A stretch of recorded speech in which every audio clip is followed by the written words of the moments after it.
Hey all, welcome to Film Suck, a Patreon podcast in which we ponder the work of art in the age of crap cinema and television. I'm Eileen Jones, I'm Dolores McElroy. and today we are leaping into TV shows that we're watching this spring. Frankly, I'm usually watching old movies on Criterion Collection, on TCM, or I'm going to the movie theater to see movies, or so my whole life is movies. But I do dip in occasionally to television, so I'm going to, talk. We're both going to talk about what we're watching. We're both watching, of course, Hacks, but we're going to do a special episode on that once it hits its grand finale, which occurs May 28th. So after that, at some point. But we've also both seen at least some of The Comeback, which is the HBO Max comedy starring Lisa Kudrow as Valerie Cherish. She's a sort of ultra optimistic but obtuse former TV sitcom star of the late 80s, 90s, trying to get a career going again in the age of, all the different things that have cropped up: reality TV, AI, online, everything, et cetera, et cetera. And she's having the whole process of her lengthy comeback documented by one of her assistants. So this found footage satire of the entertainment industry was created by Kudrow and Michael Patrick King. He's the former writer, director, producer, or one of them on Sex and the City. So season 1 ran in 2005, season 2 in 2014, and of course now here's season 3. So they're roughly 10 years apart, each one. This is probably the finale, but you never can say never. Who knows in 10 years if we're all still here. But anyway, before we start, of course, as usual, no doubt there will be spoilers. We're going to name a bunch of shows. Well, Dolores, a few, but me, I've got a little grab bag because I tried several things. So let's just charge into this because there's a lot to talk about. Dolores, what have you been watching this spring? Okay, well, as always, like my number one ride or die is Hacks, of course. It's the only good thing on TV, and right now I feel like it's the only good thing in entertainment, period. Certainly in American entertainment. So that will end forever. End of season 5 is the end of the whole series in 2 weeks. And after that, I feel like I'm canceling all my subscriptions. Like, I don't care. Nothing good is on. I've tried to watch this other TV. I don't know why, out of some like duty to try to understand what's going on in the culture. So I'm watching The Comeback and I'm watching EUPHORIA, which I loved. Like the first 2 seasons of EUPHORIA were like some of the best television I've ever seen. Mm-hmm. This season is not as good. It's not stupid or anything, and I still love the actors, but with both of these shows, The Comeback and EUPHORIA, I really feel like we have reached the end of culture. Like there's something so exhausted about them both in different ways. Yeah. Euphoria's is a more baroque exhaustion, like a sort of final death throw, and like everything's coming out, like sex, drugs. I want to say war, even though there's no literal war, but it feels like war. And then The Comeback is the weird, muted corporate world of contemporary Hollywood and AI. And those both feel like the end of civilization in different ways. Yeah. So, okay, I'll start with The Comeback and then maybe we can get into EUPHORIA. I have more emotions about EUPHORIA. So at least it has that going for it, right? Yeah. The Comeback I watched out of just like, it's an interesting thought experiment. And this final season, or this latest season, season 3, is about Lisa Kudrow's character, who is going to be on the first AI written sitcom. But the network is forcing her to keep it a secret that it is written by AI. Mm-hmm. So there are lots of interesting politics in there, and it's kind of an interesting thought experiment. And who knows, maybe this is already happening. Maybe it's not such a thought experiment. But basically the network, AI writes the script, but people are necessary to wrangle it and have it make sense. As anyone who's ever used like Chat GPT knows, AI frequently misfires in its writing. And in the case of a sitcom, there are some interesting blips within the show of, episode 2 not making a lot of sense, following on the heels of episode 1, not doing the things it's supposed to do, like cementing secondary characters' lives, and also just having some things that wouldn't make sense to like a human audience just don't make sense in terms of like timeline or whatever. whatever. So Mhm. it's about the weird negotiation of no longer having like official writers, but kind of needing a writer to keep on it. Mhm. But the writers who are characters within the show are understandably, they don't want to, they've taken the contract cynically simply for the money, and their plan is to do nothing. They're Yeah. not going to train the AI, which is going to replace them. Mhm. They're not going to work hard to write any alts or anything, alternate jokes, which are, Mhm. you know, on a sitcom, on any comedy, I think you have waiting in the wings on set, Mhm. usually a handful. Some interesting problems that crop up are that AI, for instance, which they call Al, to keep it a secret. They've Yeah. named the AI that writes Mhm. the sitcom and the jokes Al, as if Al is a work from home writer. So Al will spit out 50 jokes at a time, and that's not very useful to humans, because you need someone to choose the top two or three to use as Right. your alts on set, right? Mhm. So all of these problems and the way they're illustrated are kind of interesting. The it's hard for me to characterize the comedy. It's like a cringe comedy. It's, you know, very much like the last 20 years, kind of in the style of The Office or something, because Valerie Cherish is not only a sitcom star, but she's being followed by her own film crew. Mhm. And so she's always being documented, and there's something interesting going on that I can't quite tease out about the constant surveillance or the life lived on camera in contemporary times, not just Valerie's but all of ours. The season begins with security footage of her in her home, and that's like a theme that recurs throughout. She's constantly trying to do collabs for social media, marketing collaborations that haven't necessarily been officially proposed to her. So, for instance, like she'll be in a Waymo and she's always having her assistant film her, and she'll say, "Oh, here we are in a Waymo," which is way more interesting than a regular car, Mhm. and trying to always get footage, you know, kind of like reaching for the viral moments online. So that's another way she's being constantly filmed. Then there's this documentary crew that's always following her, documenting her comeback as a star. And then of course she's on camera as the star of the sitcom. Um, I think that one of the things that comes out of this is the banality of it, which I think is um, I do think that is like a conscious aim of the show, Yes. is to document like the mind-numbing banality of all of these many channels of, I don't know what you would call, I mean, cinema is not the word, but So, media, I mean, because we should also throw in just out of self-consciousness, she also has a podcast, oh my and god, yes. she has this hilarious thing where she can't think of a thing to say. Yep. And it doesn't even occur to her, and she never seems to, like, bone up on anything beforehand. Like, so Right. so she's on there talking and with nothing to say and time to fill, and she's like, she finally signs off with a sigh of relief, and that's like, "We should get guests, huh?" Like, it doesn't even occur to her, like, she wouldn't have to just try to tap dance, but it does speak to a fear that even as talkative of podcasts that we are Mhm. have, that somehow you're gonna dry up and not have anything to say. Absolutely. But she 'Cause really has nothing to say.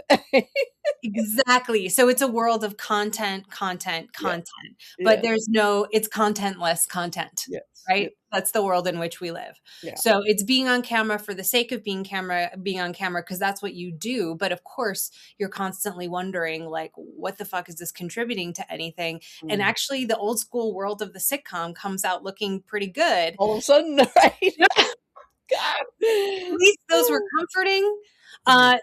I mean, to me, I have favorite sitcoms, Designing Women, Golden Girls, of course, you And there know, was a like, skill set associated. Even if you wanted to despise it, things had to happen in a certain way. There was a formula. You had to be able to hit the marks. yep. They were joke machines. Now I appreciate the setup one-liner so much, but I'll chime And in on no, that later. 100%. Yeah, and I mean, Mm. and the performers were so skilled, you know? And that is the one thing that I think this show does hang on to. So Valerie herself as a star, she's very self-involved, you Mhm. know? And she's Lisa Kudrow, so she has that like weird white woman like allergy to being assertive, but you know, always kind of being, I don't know, passive aggressive, you know, in the way that she, yeah, frames things. So she's not 100% likable, but you do come away with like a respect for her ability to act in a sitcom. You know, she's a pro. And she herself is ultimately replaced by the end of season 3 by AI. Mhm. She does get to be on a prestige show. Her human self gets to act in a prestige show, and then her AI self ends up performing the sitcom as the seasons go on. Mhm. Um, so you are supposed to appreciate a distinction between her abilities as a human, who is a pro, and the machine. But really what comes out, and she's the perfect person to be cast in this, is this like mind-numbing banality. Mhm. And again, sitcoms, which were in their day also quite banal, like certainly Mhm. like predictable, always about the domestic sphere, um everyday things. Or if it was about an office, it became the domestic sphere in a different way. Yes, exactly. Mhm. Exactly. So she's the perfect person to represent the corporate brand of banality. It's a continuation. But man, it is even though I found it interesting, I found it hard to watch. It's like you don't want to be a part of that world. You just want to slough it off, and you're like, are we really living in this? But it's so accurate. We Yeah. are living in it. And it's like nothing has any blood in it. It's just all vacated of any friction, to use a Silicon Valley term. Everything is so palatable, so easy, not remotely challenging. It's Mhm. just like a constant hum of, I don't know what. It's like the entertainment equivalent of white noise, a light in the bathroom. I don't know. So it fills me with despair, even though I do respect its.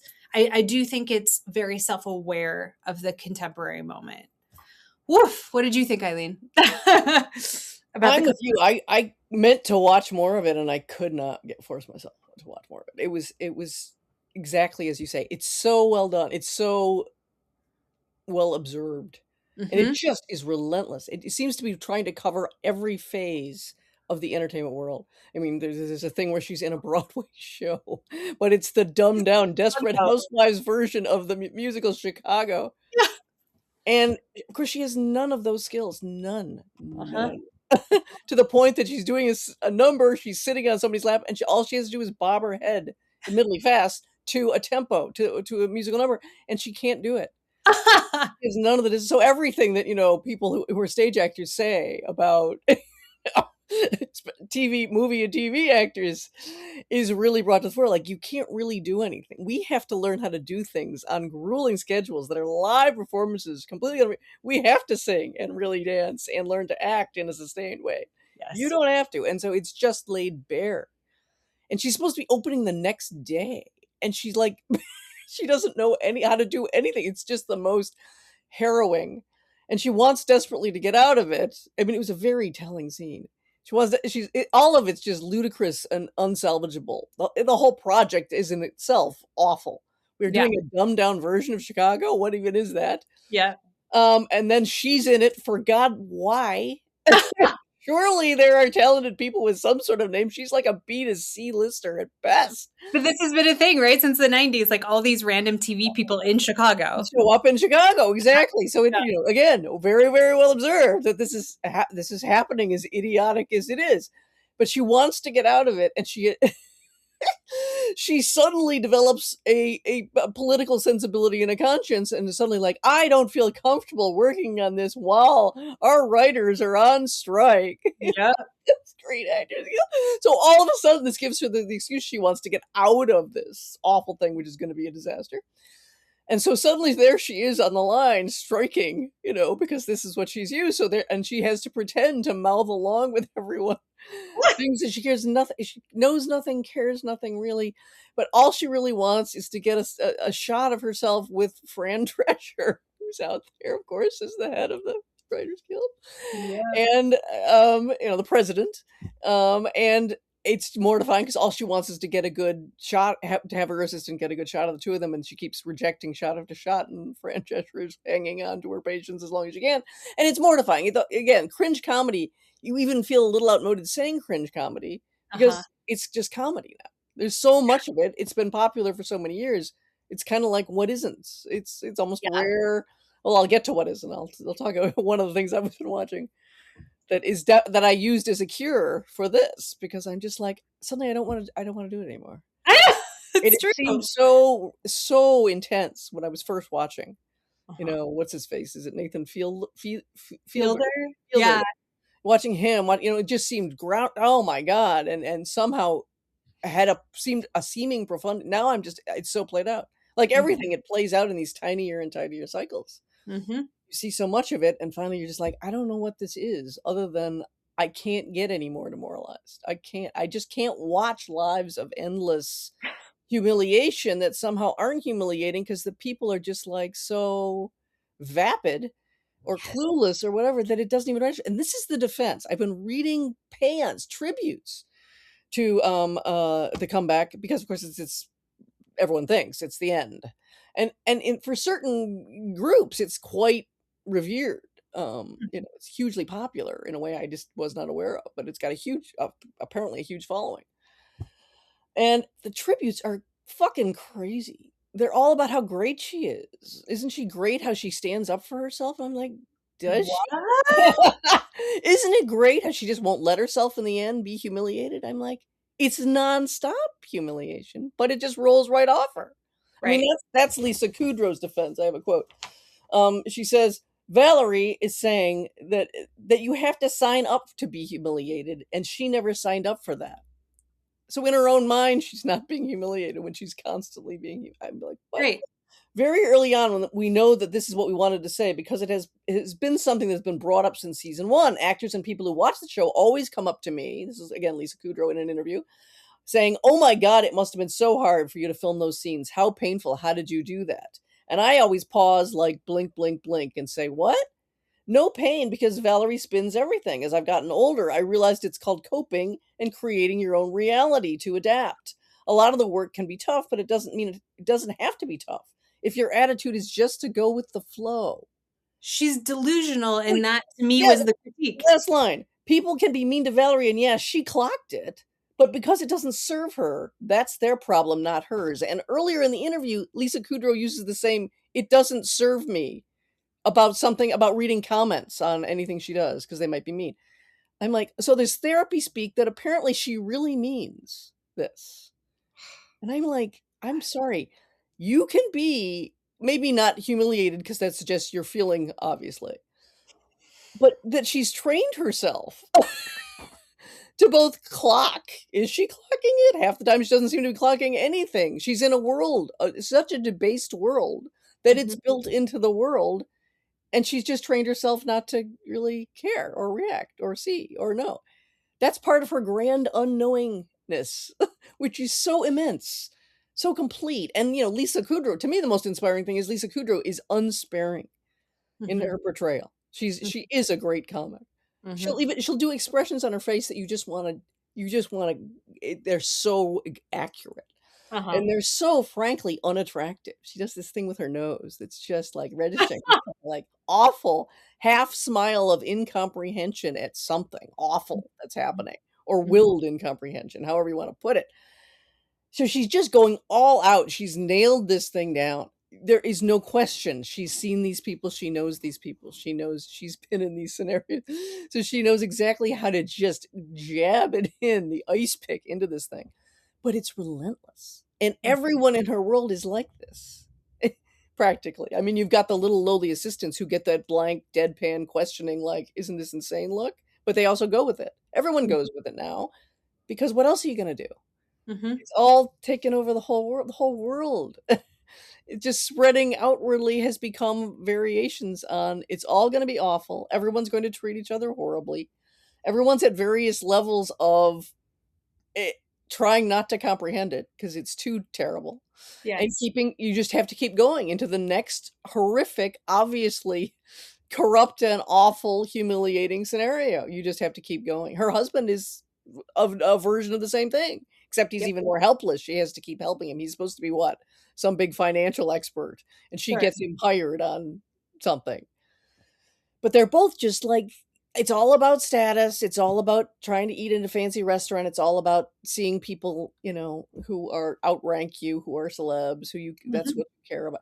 And it's like being in an airless room. You just want to Yeah. run out and go get a big breath of air that isn't from that world. Yeah. Oh, And now I'm so disturbed that Lisa Kudrow is like yes. valorizing the delusion of the character. It's Yes. like, I thought that was a critique that the show Yes. had of the world. Yes, this is what I'm saying, but again, and it's completely in keeping with fans of the show. They are finding her an inspirational figure. I'm Fuck. like, "Are you fucking Wow. This is what I mean by it just grows outward. The terribly dumb, vapid empty just grows outward and encompasses everyone, and what is it about America? It's again, it is an American disease. It's If you American. like something, you have to think well of it. Like, you have to Yes. think somehow there's some admiration or love, and I'm like, again, contrasted to Absolutely Fabulous and the Brits, Yeah. where Jennifer Saunders and Dawn French, who wrote it, but Joanne Lumley plays the other. They Yeah. are all like, these are the worst skags we could think of in the fashion and PR industry, and we know these people. Yeah. We went out to just skewer them every which way, and we were amazed that anyone loves them. And of Yeah. course, there is something so lovable, frankly, about a well done, terrible Yes. Yes. But that's different than this. That is a critique and a recognition. We know who these people are. Yeah. They're not us. And Yeah. this is this slip sloppy into somehow she has to be a redemptive character we can all look up to and admire. And I'm like, are you all fucking out of your minds? Thank And the you. more and more, that's my question. Are you all fucking out of your minds? Because everyone is. More and more, everyone is. Mhm. So, Mhm. oh my God, a couple of episodes and I'm just, I cannot. And I gotta say to myself, guess what I went and watched instead? Oh God. This What? is how bad it is. The reboot of Scrubs. You did not. Totally fucking did. Already seen half an episode and went, oh, this is so depressing and weak. I can't even watch it. I went back and watched a couple of them. Why? It's because it's just trying to reboot the old, whatever it was, 90s. I forget, Yeah. years ago, early 2000s, something like that. Hit. Because why? It was just a joke machine of the old sitcom kind of style. It really was. It was just, Yeah. it used to be very poppy and high energy and, just, and not ambitious at all. It's Right. just Right. small comedy about interns who are trying to be doctors, and it's impossible. The hospital's impossible, and their work lives are impossible, and all that jazz. And it was just joke, joke, joke, joke, joke, joke, joke. But at least there were jokes. This is a world where there's no joke. The joke is that I don't even know how to call it. It isn't. It's just observing people being awful in a clueless way that they can't seem to help, and because the whole world's like this, and then you're just like, okay, but you don't like. Do you laugh at that? Again, reviewers will say it's just hilarious, and I'm like, the comeback is it? Is it? Oh my God. It's not hilarious. No, I it's was just like, interesting. no. And so if you No. ever want to laugh again, and admittedly, the Scrubs reboot is every bit as weak as you think, and it's so depressing to see them all middle aged. It's like stuff that could have worked when they were young interns is now like, oh my God. But it's still because it was referring back to a world where you you wanted something. You wanted something that could have a could directly lead to some sort of satisfaction that was clear. Yeah. Now I'm like, what are we all getting out of it? I don't understand. I watched so much of this stuff and I've lost the thread of like, what are we getting out of this? That is a great question. No. Show offer. I don't know. You're right. It to me, it was a diagnosis of the Yes. moment. And I was like, okay, I will give it that. And that's it. Yeah. But it's harrowing to watch. It's not pleasurable. It's the opposite And of I think it's because we are exactly at this cultural moment where it's becoming what was always ignorable for years and years and years. It's not like the way it is now wasn't happening. It was. right. We all, so many people want to make it Trump comes in. If you're a liberal, Trump comes in and the whole world falls apart. There's superficial qualities where certainly everything gets worse. It gets turbocharged into worse, but so much of it was already happening. Yes. But somehow it was still ignorable enough that you could live your life without feeling constantly directly in it. just Yes. in the fecal matter, and Yeah. now it's everywhere. So all of the things I watched were desperately topical, Yep. trying so hard to just we gotta nail it. Even Scrubs is like, well, now we've gotta deal with even though it must have been a thing then, but they ignored it. So now one of the shows is partly about a guy who literally can't pay for his meds. He's old, he's sick, he's in the hospital because he's supposed to take a pill every day. He can't afford it, so he's only having taking it twice a week. So and there's a young British intern who decides this is unbearable. I've got to figure out how to get this. So he's calling insurance. He can't believe America's healthcare system. Of Mhm. course, he's got the NHS. So right. Yeah.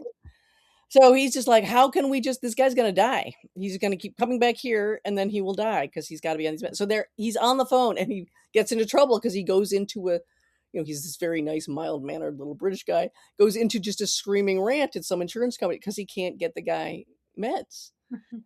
And so you're like, even Scrubs is just like, well, we have to deal. So every single show I watched didn't matter of all different kinds. They're Mhm. all now grappling, which I have to admit naively I thought, and I was more like movies. For years I thought if we could just get movies that are somehow doing something with our times and we just seem like we're not doing anything, it would help. And now I'm like, no, it doesn't help. It doesn't make any difference. It just seems to me. Right? Maybe I'm too pessimistic right now, but it just seems like representing it doesn't I, I'm with you. It's not even cathartic. exactly. It's not cathartic. It doesn't make anyone go, yeah, I'm living this and that means I must think differently or do something differently or it just like no. Nothing. It just ample like, okay, so thank you. Excellent segue into Oh, Euphoria, which oh. was I mean, always Euphoria was always it's about a drug addict character, Zendaya's character, Mm, and the first 2 seasons were set in high school, and there's mm. something about high school where you can imagine there's still hope, you know, Yes. right? Youth really covers a lot of just being able to enjoy something. It can Yeah. all still be salvaged. Yes, exactly, exactly, and I mean, it always had a sorta end of the world feeling, but in a way that's kind of part of a high school, like, especially, like, drugs and sex in high school and all that Mm, stuff that you're not prepared for, but, if you were a teenager of the last 50 years, you've been thrown into somehow, like it or not, you know? mhm, So, and the relationships between the characters were much more I don't know, they felt higher stakes somehow, like, and again, there was the hope that maybe like the drug addict girl could be saved. Maybe all these young kids who are like on OnlyFans and having, kinky sex for attention, would find something more meaningful to, get and move on with their lives. They all seem very hurt, yeah, but it also seemed like the world. This was all the world offered them. mhm, This was the only thing that there were only so many avenues that you could like live through, and like mhm, sex and drugs were two of the main ones.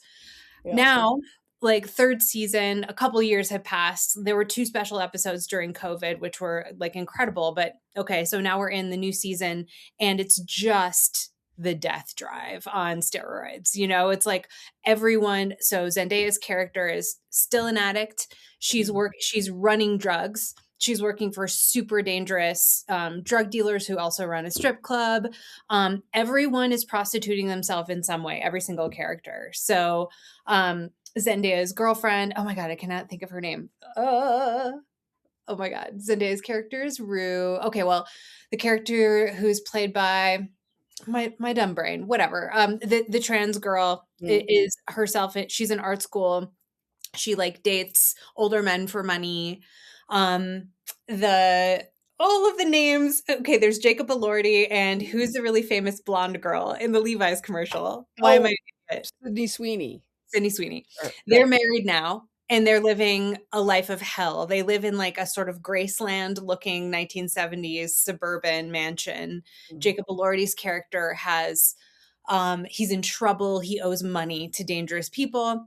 mhm, And Sydney Sweeney's character mhm, desperately wants to be like a kind of an Instagram like sex bunny star without literally doing like sex for pay online, kind of a I don't know, there's kind of like a soft core world of pretty girls or something. And she really wants to do this. Her husband doesn't want her to do it, but he gets to a bad enough place that she's so angry with him. She kind of like leaves him and gets to unleash her, gets to try to become kind of one of these online, I don't know, softcore stars. Her former best friend is managing her, which really means like pimping her. So everyone's like pimping or prostituting or selling drugs. And and the relationships are less, because they're not in high school, and this is what happens in life, it's like it's less concentrated, like they're less tethered to each other, although they're still kind of in each other's lives, and everyone's just spinning towards oblivion. There's like no one whose life is like, oh yeah, this is looking up, maybe one nerdy girl, the one who wrote the play episode was like incredible. That ended the last season of Euphoria, like a super self-aware play that they did in high school, where Sydney Sweeney's sister in the show wrote this play about all the people in their fucked up lives, and then they all sat in the auditorium and like watched it. That episode was called The Theater and Its Double. It was great. But anyway, it just feels in another way like the comeback felt muted and corporate, like the entertainment industry does. Euphoria feels like a lot of people's lives outside of that. It's like, what is even left? I always say, it's become my like mantra. It's like you can do porn, marketing, or war these days. Like those are and like porn and marketing are very close. And Euphoria is like taken that it's taken that literally. And it's not cathartic. It's much more interesting to watch. It's more fun to watch than the comeback, because the people you still care about them, even if your optimism has left, but it seems like there's no hope. Like what else could they possibly do? What options are open to them? Right. So death drive, big glamorous death drive before the fall, Yeah, at least it's because they're beautiful people. It'll be the, live fast, die young, leave a good-looking corpse. At least there is the vestigial glamour left, but that's... Yeah. It's true. The comeback has zero glamour. None. Oh, there is none. Yeah. None. Everywhere you are, it's just vapid despair.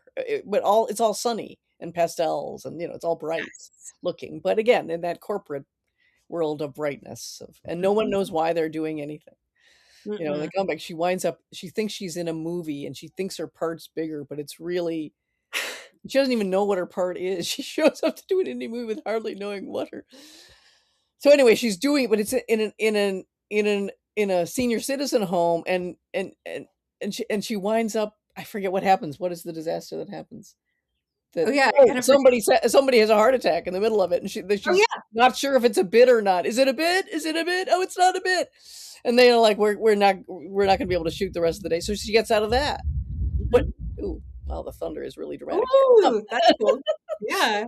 Wow. But at any rate, she didn't even know what the job did. Again, it meant nothing to her. She tries to talk to the person filming her, the film crew filming her, that she's hired, about how, now I'm doing an indie, trying to build up the credit. And then she doesn't know what she's doing. She doesn't care what she's doing. She's glad to get out of it. She has no intention of coming back. So it's this, just everything just gets evacuated of any trumped up meaning it ever could have had, and nobody cares.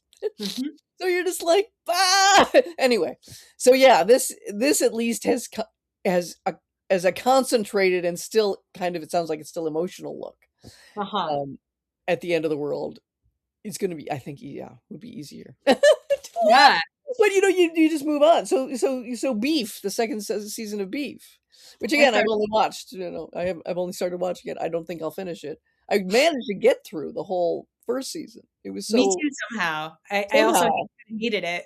Well, I know I totally wound up hating it, and I just somehow drove through to the end, because again, so well received, people raving about how great it was, and I'm just like, I kept thinking there's going to be this amazing payoff. There has to be, and then for me, there certainly was not.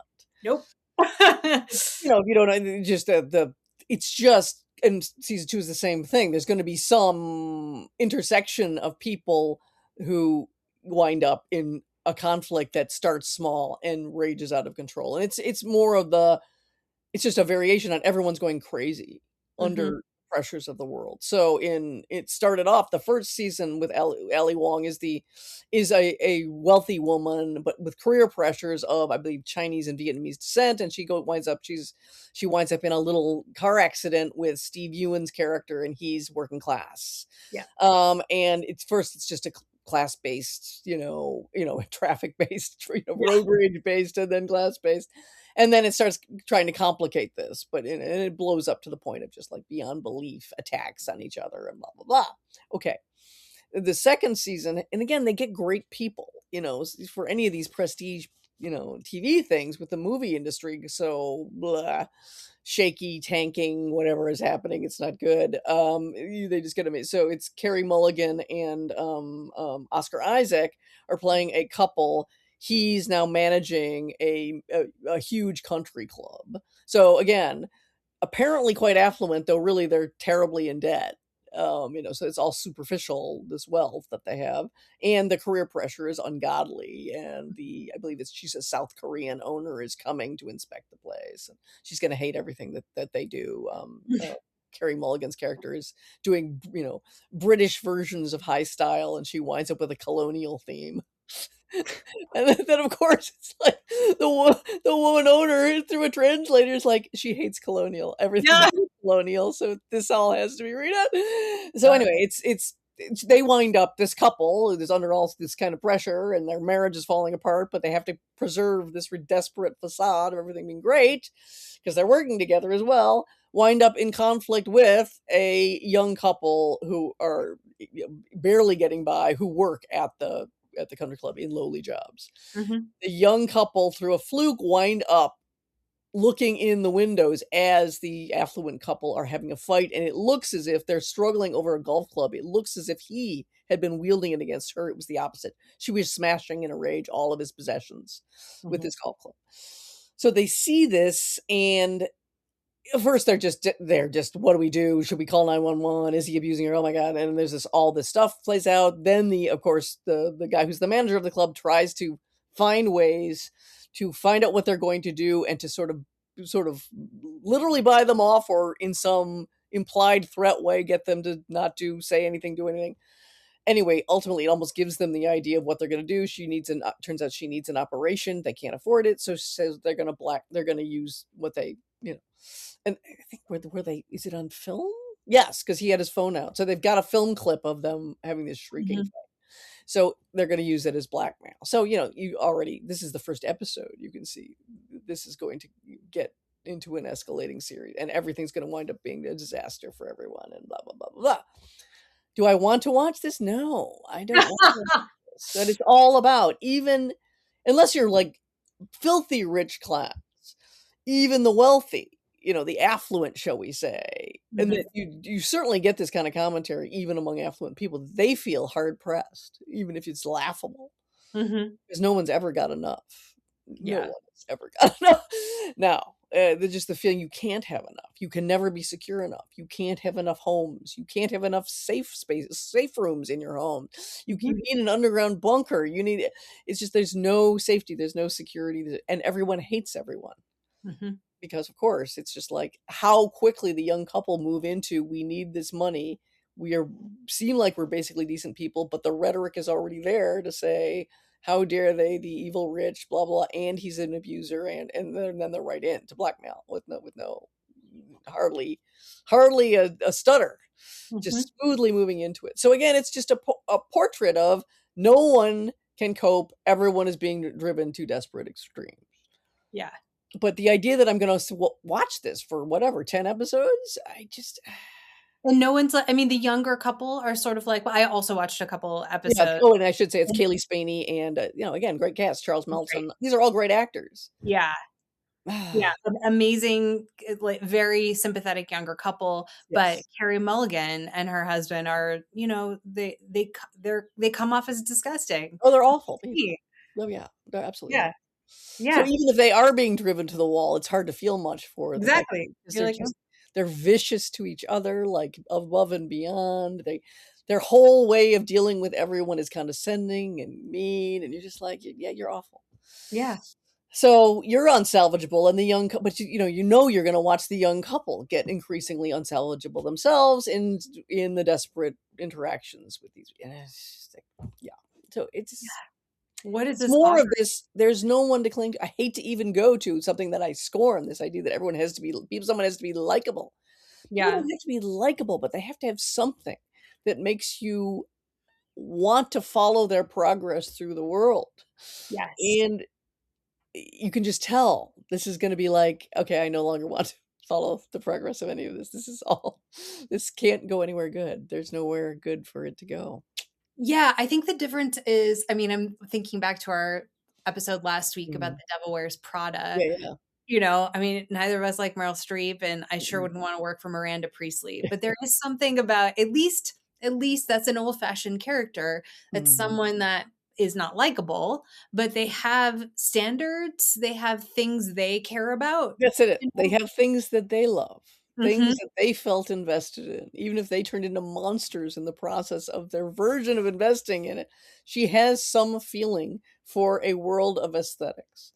There Yes. was art, there was beauty, those things had meaning. Yes. We're especially in the Last Supper space, we're in a space that's all about how the intensity of meaning Mhm. and the emotional lives of so many people that were poured into these things, and it mattered, and now none of it matters. That's why we are a bunch of fashionistas having dinner pointlessly in this this formerly sacred space. That's why none of it matters anymore, but she's being given the last word on this by a completely, you Va know, droid like, billionaire character who's never had any, who doesn't care about anything. It can all go down the chutes. He doesn't care. He makes money no matter what, Mhm. apparently. Mhm. So And you're that's like, this is the world we're in. And it just keeps getting you just watching shows, you're just getting it reflected back to you over and over. We're in Mhm. it, and the implication is always it's too late. It's too late to save any of this. It's all gonna go down the chutes, and so you're just watching how it's gonna go down the chutes. So that's for sure beef. For sure. Yep.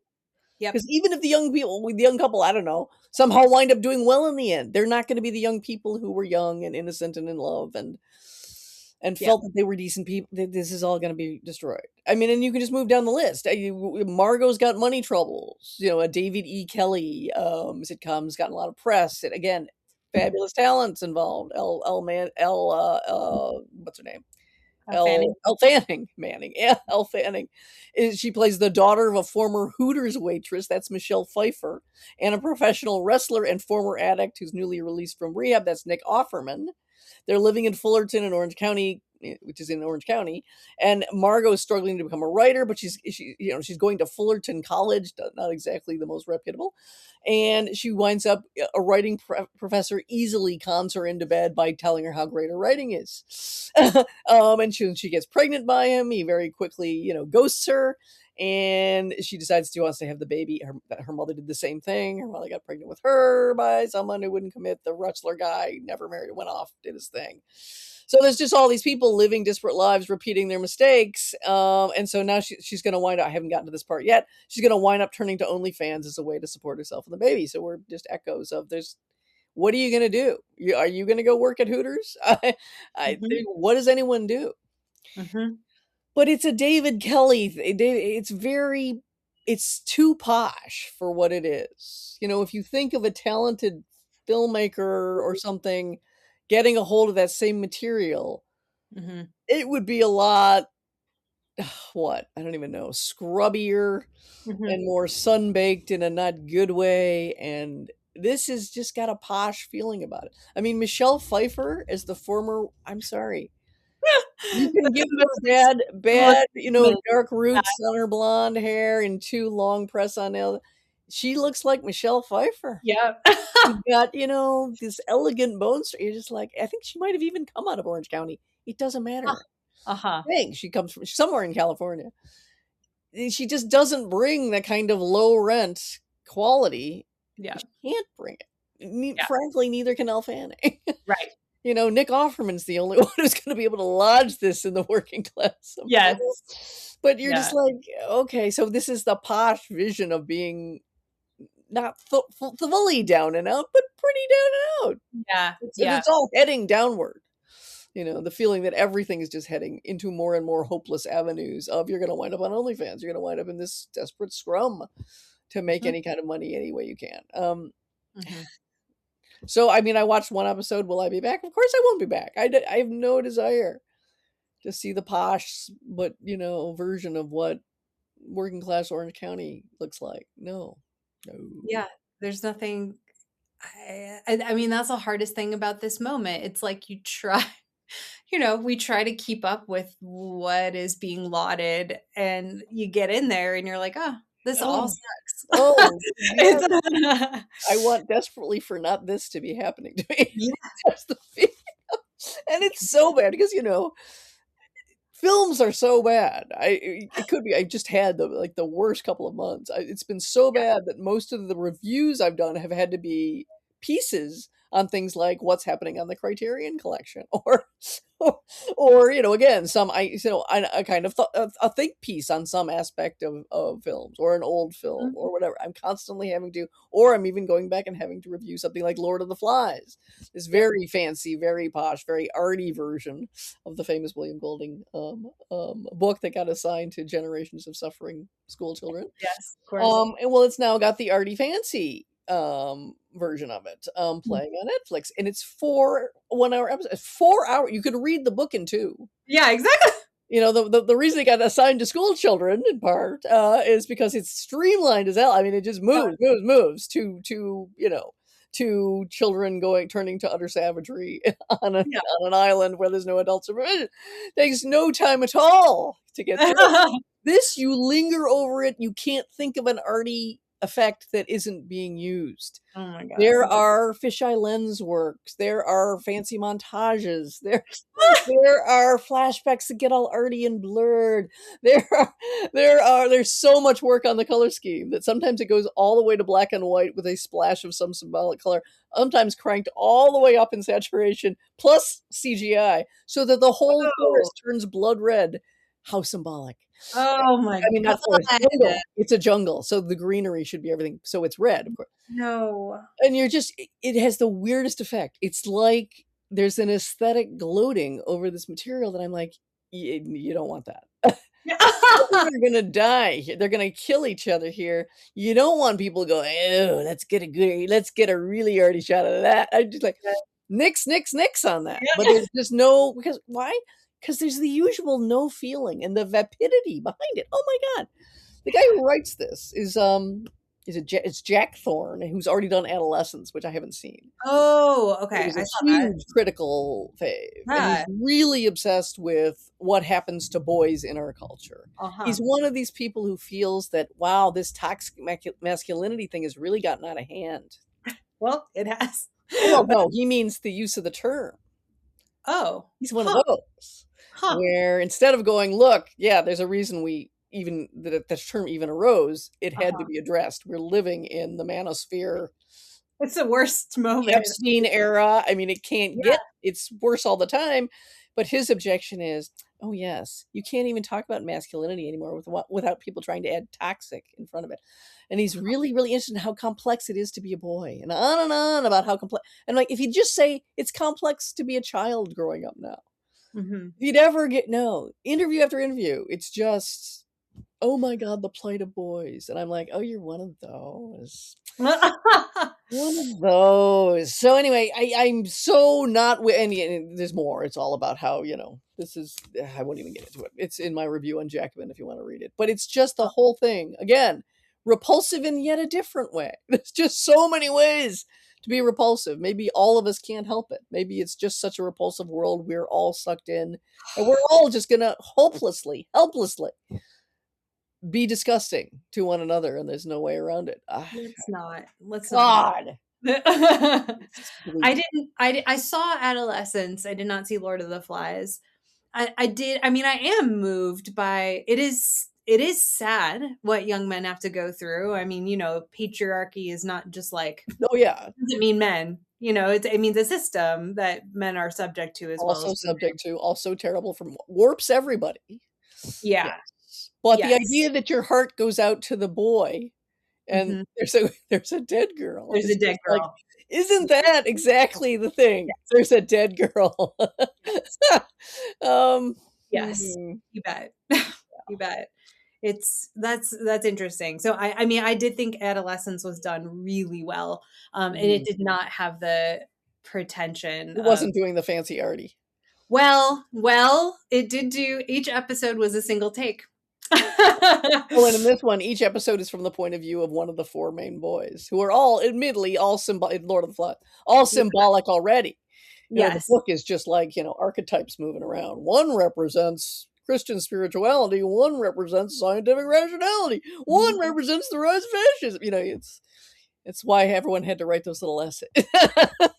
Yep. What Yep. does each one represent? Poor Piggy. I just remember Piggy. That's all anyone remembers. And Yeah. they've got some wonderful kid actors, most of whom are not professional at all. So Oh, they that's do cool. they do that's the saving grace of the whole thing. David McKenna plays Piggy, and he's this amazing little chubby. He looks like a premature old man. Partly his character because he's got to wear his little glasses and be logical all the time. But Yeah. he's really like he just comes across like gangbusters. He's great. So the kids, you can watch the kids, but the rest of it, holy God.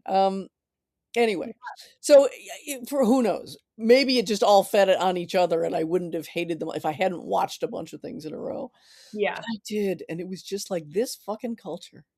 It's really abysmal. Like the only refuges I have are the past, and I am enjoying some foreign cinema on Mubi. They're not saddle. I don't know. I can't. It depends on the country, of course. Everything is different, but here, man, we are really exhausted. Yeah. Exhausted of meaning. We have no. I do. I mean, I really do think it's because American culture, above all other cultures, has gone so whole hog into capitalism instead, and there's nothing left. There's nothing else. Well, We and certainly we were don't also such a forward-looking culture.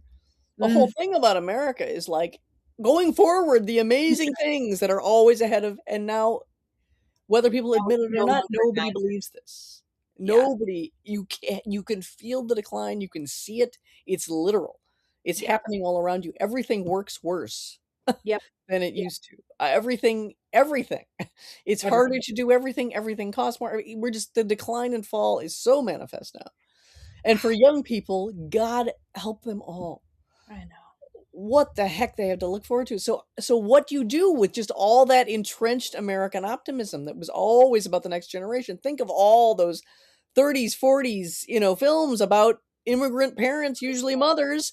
My whole job is to boost that kid Yep. into the next upper class, set them up for success, and then I'm done. That's Stella Dallas, but it's 9 million other films. It's the jazz singer. Oh, so many. That whole immigrants are great because they will do that. They will come here. They will work themselves to death. They will take themselves out of those children's lives if their children can live the American dream. That's. I mean, it's versions of it. People are still trying to make it happen, but it's no longer part of the system of belief here. Right. It's long gone. You would be hopelessly naive to be able to invest in that. You would just Oh, have to have blinders beyond but blinders. it's for people who are being like run out of their own countries and are desperate refugees, and there's still wealth in the atmosphere, so there's still a feeling like I can do something Yeah. here. Surely I can get some kind of job, but how much longer can even that go on? So it's just like so many of the prevailing, myths, schemas, ways of life living were so much bound up in the limitless potential of America. Mhm. Even if you felt that it was a failed experiment as far as democracy and freedom and equality and all that large sounding language, Mhm. there was all of, American resources were so vast. I mean, that the Yes. awesome quality of the American just is the landscape, the land. It's huge. That Huge. there's so much here that you're just like you could go on forever. Well, we're taking care of that really Yes. fast. And of course, all the immigrant energy that did power American optimism Yeah, and power, like once you stem the flow of immigrants, what the fuck is America? exactly. It's yeah. That's So why you've got billionaires who wanna go to space and colonize it and start again. They're pioneer efforts because they wanna do it all over again.